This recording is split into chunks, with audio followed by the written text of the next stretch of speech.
बुद्ध महान पर्याय समताशील समाधि महान वैज्ञानिक विश्व के 67 देशों के अर्हत विश्व गुरु के चरणों में श्रद्धा सुमन अर्पित करते हुए एवं विश्व का एक सबसे बड़ा संविधान जिसमें 395 अनुच्छेद और 10 अनुसूचियों वाला संविधान के रचयिता बाबा साहब भीमराव अंबेडकर के चरणों में श्रद्धा सुमन अर्पित करते हुए जैसा कि आज पूरे देश में बाबा साहब भीमराव अंबेडकर की 128वीं जयंती मनाई जा रही है। इस जयंती मनाने का एक विशेष कारण है, एक महान कारण है, एक अद्भुत कारण है, क्योंकि बाबा साहब भीमराव अंबेडकर ने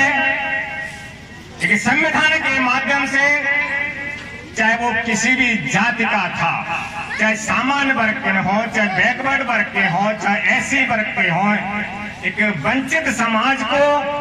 अधिकार दिलाने का उन्होंने काम किया था। जो समाज पूर्व में वंचित था, जिस समाज की अनदेखी की जाती थी, उस संविधान में नियम और कानून को लाकर इस वंचित समाज को उनके अधिकार और कर्तव्यों को बाबा साहब भीमराव अंबेडकर ने अपने संविधान लिखकर दिया था। माननीय भीमराव अंबेडकर के द्वारा ही आज प्रत्येक समाज के लोगों को वोट देने का अधिकार प्राप्त है, क्योंकि भीमराव अंबेडकर जानते थे कि किसी भी देश में वोट के माध्यम से ही उस देश की सरकार बनती है, और इस सरकार बनाने के लिए अगर हमारे प्रत्येक समाज का अगर वोट का अधिकार मिल जाए तो वे अपनी इच्छा के अनुसार, अपनी भावना के अनुसार इस देश का राजा चुन सकेगा। और इसी के परिणाम स्वरूप भीमराव अंबेडकर ने जो संविधान का निर्माण कराया था, उस संविधान की मूल प्रस्तावना में एक एक शब्द चुन चुन करके लिखा गया था, और हर शब्द हर समाज के काम आवे। मैं बताता हूं कि संविधान की जो प्रस्तावना है, उस संविधान में जो एक एक शब्द लिखा हुआ है, मैं बता रहा हूं उस संविधान की जो मूल प्रस्तावना में है, वो माननीय भीमराव अंबेडकर ने क्या लिखा है। इस संविधान की प्रस्तावना है संपन्न समाजवादी धर्मनिरपेक्ष लोकतंत्रात्मक गणराज्य बनाने के लिए एवं इसके समस्त नागरिकों को, लिखा है कि समस्त नागरिकों को,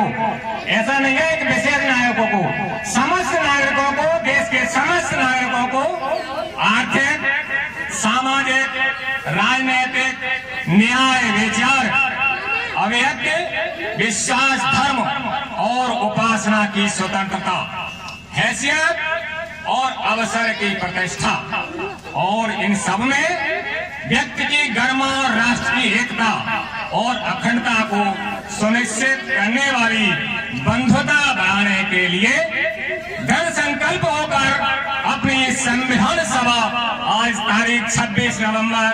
1949 महर्षि शुक्ला सप्तमी संवत 2006 विक्रमी इस संविधान को अंगीकृत, अधिनियमित और आत्मा अर्पित करते हैं। इसी संविधान में जो विशेषताएं हैं, वो भी ये विशेषता है जो हमारा राष्ट्र चिन्ह है, जिसे हम तिरंगा झंडा कहते हैं, वो भीमराव अंबेडकर की ही देन है, जिसने इस तिरंगा झंडा को एक राष्ट्रीय झंडे के रूप में मान्यता दिलवाई थी। ये झंडा जो लिखा हुआ है, इस झंडे में जो 3 रंग हैं, इनका भी एक विशेष महत्व है, जिसके ऊपर सबसे ऊपर जो केसरिया रंग है, उन्होंने भीमराव अंबेडकर ने त्याग और बलिदान का प्रतीक और जो सफेद रंग है बीच में सत्य के मार्ग पर चलकर इस देश को आगे की बढ़ाने का प्रतीक और जो नीचे हरा रंग है वो समृद्धि का प्रतीक है। और जो इसमें धर्म चक्र है जो भीमराव अंबेडकर ने जो सारनाथ में अशोक की लाट है उससे लिया गया था। इस धर्म चक्र में 24 तीलियां हैं। इन तीलियों का भी एक विशेष महत्व है कि हमारे भारतवर्ष में विभिन्न भाषाओं विभिन्न धर्म वाले व्यक्ति इस देश में रहते हैं और इस विभिन्न धर्म और भाषा वाले रहते हुए भी हम एक बंधन में बंधे हुए हैं, एक सूत्र में बंधे हुए हैं, हम सब एक हैं। इसका प्रतीक वाले झंडे को माननीय भीमराव अंबेडकर जी ने इस राष्ट्रीय चिन्ह के रूप में राष्ट्रीय तिरंगा झंडा के रूप में घोषित किया गया था। और इसी तरह से एक हमारा राष्ट्रीय चिन्ह भी है। इस चिन्ह को भी भीमराव अंबेडकर ने राष्ट्रीय चिन्ह घोषित किया था, जिसमें एक और हाथी, सांड, घोड़ा और बैल और गाय है। इसका भी एक अपना महत्व है क्योंकि हाथी का मस्त है, कितने भी कोई परेशानी आती रहे, कुत्ते भौंकते रहे, हाथी मस्त चलते जाता है। इसी तरह से हमारा भारतवर्ष तमाम देशों के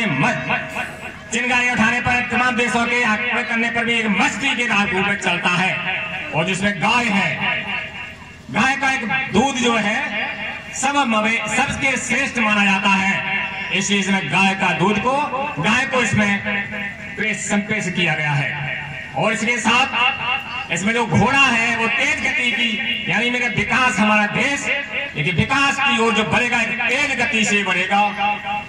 इसी तरह से ऐसे सोच विचार कर भीमराव अंबेडकर ने इस ऐसे चिन्ह को एक राष्ट्रीय चिन्ह के रूप में संविधान में घोषित किया था। इसके साथ मैं अपनी बारी को विराम देना चाहता हूं। जय भगवान बुद्ध की, भगवान बुद्ध की, भगवान बुद्ध की, भीमराव अंबेडकर की, भीमराव अंबेडकर की, भीमराव अंबेडकर की। जय भारत, जय हिंद।